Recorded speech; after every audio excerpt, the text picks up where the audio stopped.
Oke teman-teman semua, kembali di channel ini, kembali bersama gua Ilham ya. Video kali ini gua akan ngasih user experience ya terhadap kamera yang gua punya ya, yang gua beli. Itu Sony A6100 yang akan gua ngasih user experience-nya setelah yang satu ini.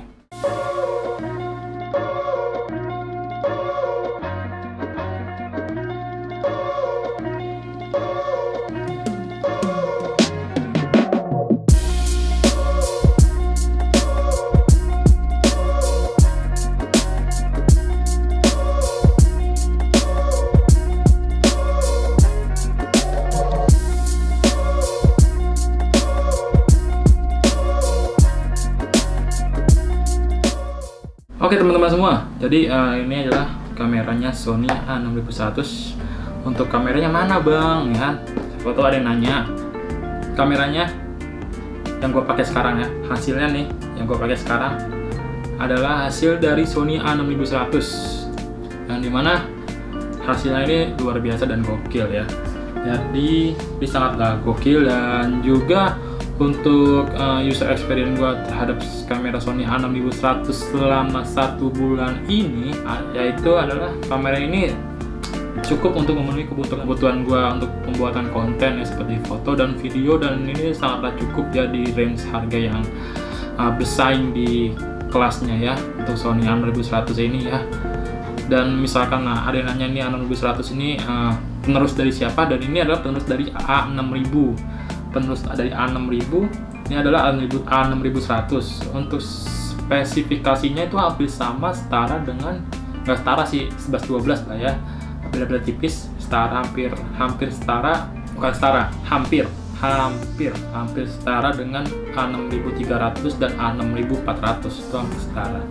Dan untuk port-portnya tuh udah lengkap banget, udah ada jack audio 3,5 mm, bisa pakai mic eksternal, dan bisa di flip ya, layar udah bisa di flip, jadi kayak A6400 bisa di flip ya ke depan. Dan tapi masalahnya tuh bisa, kalau pakai mic eksternal di hot shoe yang bawaan di kamera taruh di situ, itu bisa mengganggu ya, jadi nggak kelihatan. Tapi itu bisa diakal ya pakai aksesoris tambahan.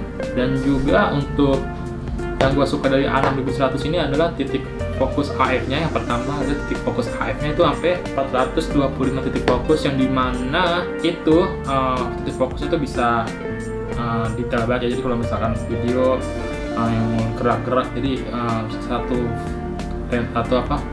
frame di frame kamera itu full, dia itu bisa nangkep detail-detailnya, atau misalkan ada objek bergerak, dia detailnya itu tetap kedetek ya,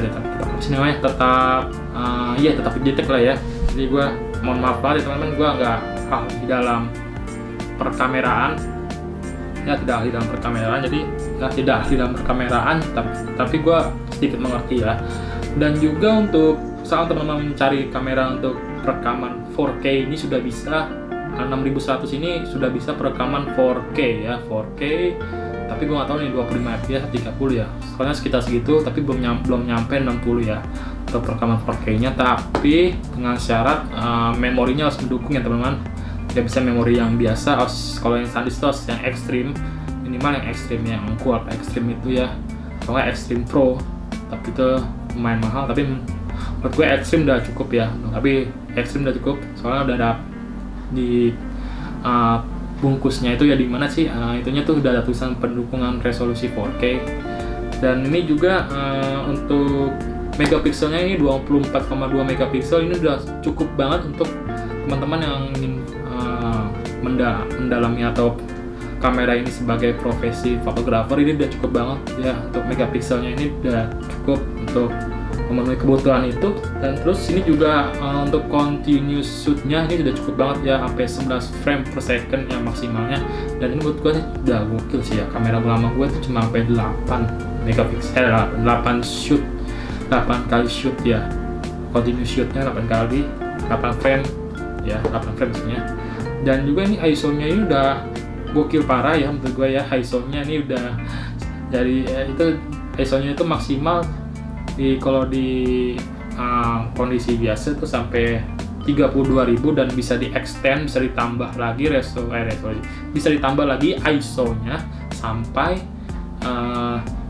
52.500. Itu menurut gue gokil sih ya untuk ISO-nya nih. Dan di kamera Sony ini yang gue demen adalah untuk dynamic range-nya. Ini dynamic range-nya ini memang sangat-sangat gokil dan keren parah ya menurut gue. Dan gue suka banget hasilnya untuk dynamic range-nya. Itu noise-nya sedikit ya, noise itu memang sedikit banget dan luar biasa banget.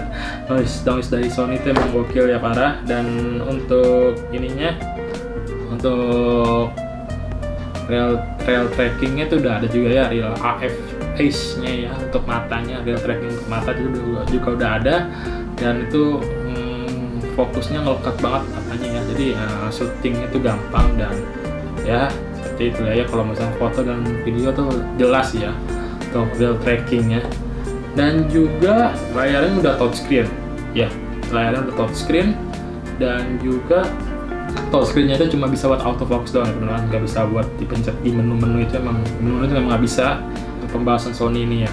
Sebenarnya sih gokil parah sih ya. Untuk bodinya ini gue demen banget ya, untuk mirrorless dari Sony ya, yang seri APS-C-nya itu, yang APS-C-nya tuh mirrorless itu kecil banget bodinya, kayak 621, 6400, 500 tuh kecil banget. Dan menurut gue ini enak banget ya teman-teman, untuk teman-teman yang ingin biasa pergi traveling, nggak mau bawa kamera gede-gede berat-berat, gue saranin pakai kamera ini.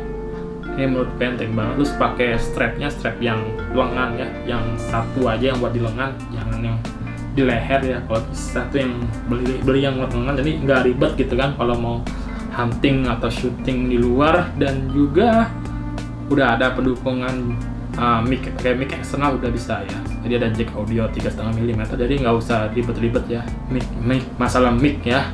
Jadi untuk rekaman. Dan sebenarnya untuk mic bawaan dari Sony A6100 ini udah pernah gue coba di video main hunting ya di Jakarta. Gue itu pakai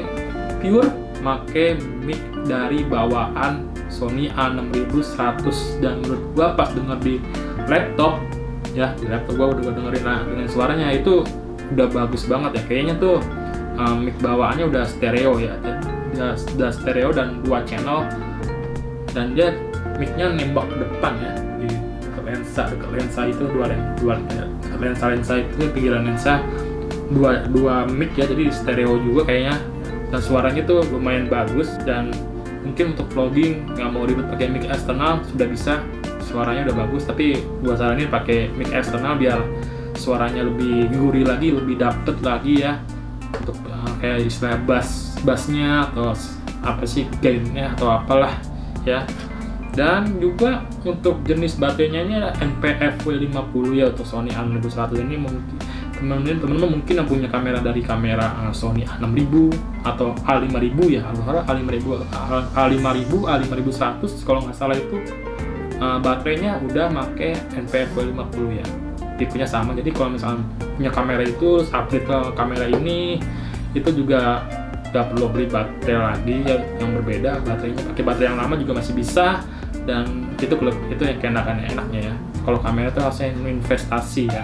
Ya sebenarnya gue beli ini karena harganya lumayan terjangkau ya. Bagi gue terjangkau. Istilahnya tuh untuk spesifikasi yang ditawarkan dengan harga segitu, menurut gue itu udah murah bagi gue. Tadinya main beli kamera full frame ya. Sebenarnya gue cerita sedikit, main beli full frame, cuma kan duitnya belum ada ya. Kemarin lagi ada diskon kamera Sony A7 Mark II ya, yang Mark II yang kedua, A7 Mark II itu kemarin lagi ada diskon besar-besarannya untuk body only-nya. Dan body kitnya belum ya, body only-nya itu udah lagi besar-besarannya di harga 12 GT ya, 12 GT. Dan itu menurut gua sangat disayangkan ya, gua kelewatannya karena udah kebeli yang ini. Ya udahlah, nggak apa-apa lah ya. Yang penting ini juga udah cukup untuk keperluan gue sekarang, untuk buat konten buat sampingan, terus juga buat nge-YouTube dan sebagainya. Oke, menurut gue untuk user experience gue terhadap kamera Sony A6100 ini selama 1 bulan ini adalah kamera Sony ini di A6100 ini sudah memberikan gue ekspektasi yang sangat besar. Dan juga untuk penggunaannya emang cocok banget buat gua. Dan juga mungkin itu aja bisa gua sampaikan pada video kali ini. Semoga bermanfaat untuk teman-teman semua yang nonton video ini, dan jangan lupa untuk like video ini jika teman-teman suka dengan video ini, dan jangan lupa untuk jika teman-teman memiliki kritik dan saran, silahkan teman-teman komen di kolom komentar dan gua akan jawab semampu gua. Dan juga jika teman-teman suka dengan channel ini, silahkan teman-teman untuk subscribe channel ini supaya channel ini bisa berkembang lebih baik lagi. Dan channel ini gua kasih informasi lagi, channel ini berisikan tentang seputar teknologi ya, seperti kamera atau laptop atau